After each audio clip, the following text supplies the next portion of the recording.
In 2007, I moved here to the sunny Sacramento Valley and started a small upstart window cleaning company called the Brighter Outlook. In 2007, we just begun the Great Recession. I managed to take that company from 0 customers to over 300 customers in a matter of 2 years. I was making $40 an hour, and I was on track to start making about $80 an hour. I gave all of that up to come here and meet 2 beautiful people, to become a chemical engineer. Why? Well, to be honest, I personally got scared. Not fearful in the, sitting in the fetal position in the shower, rocking back and forth, but scared like reality check. You see, a customer had come to me and asked me to do a window cleaning job for him. It was one that involved a construction cleanup on his new 4-story home in Eldorado Hills. But as you may know, Eldorado Hills has got a lot of hills, and the backside of the house was really about 5.5 stories from the ground where I could set my ladder all the way up to the top of his home. I got to the top of the ladder, almost second to top rung actually, and I stood on that and balanced with a pole to get, the rest of the way up, about 15-foot pole. Despite what you might have heard about window cleaning, it turns out that it doesn't require a whole lot of thought. In fact, your mind is free to ruminate on the great questions in life. I pop my headphones in and listen to all the great classical literature. I was able to pursue the Philosopher's Stone. But in this particular instance, I was consumed with the thoughts in my own minds, falling off of the ladder, and breaking my ankles or my back. Well, breaking my ankles is the best case scenario, because I could just drag my own body up to the end of the road and wave somebody down. But my thoughts also include death. That's not that scary for me, but at least the one that really freaked me out was becoming brain damaged or paraplegic. And not because I'd be brain damaged or be paraplegic, but because my wife was pregnant and I'd become a burden to her, and if she recused herself from taking care of me, I can't imagine the guilt that she'd have to live with. And then on the inverse of that, I can't imagine how it would make her feel to have to take care of me, for the rest of her adult life. So I started thinking, how am I going to change this? What's going to allow me to change the direction that my life is going? And I figured, I'll learn a book. I know people who learn books can teach books or do things from the books and exchange that for knowledge. So I'll learn a book. And book learning is going to college. And the price for book learning is about almost $90,000 for a 4-year degree. Of course, we're assuming that, you already know calculus when you start this journey, right? And then for me anyway. And you're assuming that you're not going to chemical engineering, which takes 5 years. And we're also assuming that you're not going to maybe have any tuition increases. All of those things are going to happen, and all of those things we're going to have to deal with. And it's going to make it basically impossible for you. And you'd be hard-pressed to make it for that much money. Fortunately for me, on the GI Bill, I was able to get past that hurdle. But not everybody gets that opportunity. Not everybody has the stomach to be shot at to get a college education. A lot of people are attached to the notion of moving. And other people have familial obligations that prevent them. Maybe they have a kid, or they've got a job that they have to work at. This was all before I knew about Khan Academy. Turns out Khan Academy would have taught me everything that I learned in that math building, and they would have done it for free, at no cost to the government or myself. I would have been able to do it at night when I got home from work. In fact, I had to wait almost 2-3 months before I was able to enroll in college. When I enrolled in college, I went through 2 courses over there, Math A and D, in a semester. It cost the taxpayers a lot of money. It cost me a lot of time. If I'd known about Khan Academy, I would have done it all online. I wouldn't have had to wait. Now, my experience was unique. It turns out that about 70% of Californians don't have a college education. And out of that 70%, I'm sure that a lot more of them would prefer to be college educated. That's a trend that's pretty true even across the rest of the nation. So California's not unique in this manner. But we're kicking butt compared to the rest of the world, right? Huh? 93% of the rest of the world doesn't have a college education. And really, the chances of a lot of those people getting college educated is about the same as them maybe becoming an astronaut.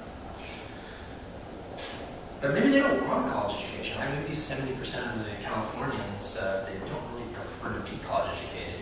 I mean, after all, it's just a propaganda machine for left-wing extremists, right? Maybe they're, good, hard-working folk that have no interest in being indoctrinated or slipping into a nice set of Birkenstocks. Well, the problem with that is that half the Canadians are educated post-secondary education. And their culture isn't that different. So it seems like there's a portion of that 70% that are being prevented from accessing education. So what we need to do is take the university system and put it into a can. Put all your professors in there, we'll put all your curriculum in there, and we'll allow you to have access to it at midnight, 1 a.m., open it up, put the fridge as little as much as you want. You can move faster or slower than somebody else, watch what videos you want to watch. That's what Khan Academy did. You can get up at midnight, 2 a.m., and bang out some of your math problems, and then go to bed.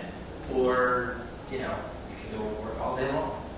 And they're not going to ask you what your GPA was. You don't have to register anywhere. It's ubiquitous. It's universal. It's a universal university. But you might say that only 30% of the world has internet access, and I would agree. But that number is going up. It's 40% in 3 years. That's a 10% jump in the world population. And that's going to go really quick here in the very near future because of this number. 79% of the developing world has a cell phone. And those cell phones are going to have internet access in the not too distant future. Now, if you're worried about language barriers, please don't be. Because if you speak Farsi or, Hebrew or Arabic, Hindi, pretty much any language in the world, the videos have been translated into your language. Now, I would warn that if you only pick Latin or only speak Latin, for instance, you might have a hard time.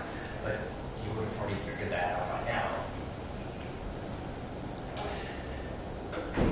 Khan Academy has broken down not only the economic barrier that divides 70% from the university, the 93% from the university, and break down the access barriers, bring down the bureaucratic barrier, the GPA barrier, and the judgment barriers. This is what it takes to enroll in Khan Academy. Open the webpage, bam. Little thing says log in, put in your email address here, done. Khan Academy, every day we'll have a new video up there for you to learn about. You can use it as entertainment. I do. It offers a lot of courses, science and math and humanities and economics and test prep. You're going to do the SATs, you're going to do the MCATs, all available for you. Let's look at math. This is part of the knowledge tree for the math. You can see that every piece of knowledge, it starts, for instance, back with addition and subtraction. So 1 plus 1. So that means like your kindergarten level class, all right? So it starts at kindergarten level and literally takes you from kindergarten all the way through differential equations and linear algebra, the highest level mathematical courses that are taught at this institution. It shows you what you need to know and what order you need to know it in. And if you click on one of those bubbles, you get something that looks like this. And it'll give you a math problem, and if you get stuck, don't worry. Bam. If you're stuck, you can watch a video. You watch the video, if you don't understand it, rewind it, pause it, replay it, fast forward the parts you don't like, try it with the professor, see how far you get. Khan Academy has become the universal university. It's breaking down all the barriers that stand between the 70% in education, allow everybody a university quality education. And because it's so broad, because it starts at 1 plus 1 and works your way all the way through calculus and linear algebra and differential equations, it means that it's a one-size-fits-all place. It means your entire family can participate in this and it'll completely change the dinner conversation at the home. It means that your child can be doing 1 + 1 while you're polishing off your differential equations and linear algebra. Khan Academy means that the future of humanity is a place where the government doesn't have to pay for your education, where you don't have to pay for your education, where a la carte you engage this material and learn it. And if you absolutely had to be accredited, because somebody will argue that if you can't prove you know what you know, then nobody believes that you know what you knew. Well, that's fine. You can take this information and go clap, or you can come here and challenge a course, and they'll write up a course for you. You have to pay the full price, but you don't have to waste your time, the instructor's time, or your money, if you're capable of learning in that way. Khan Academy.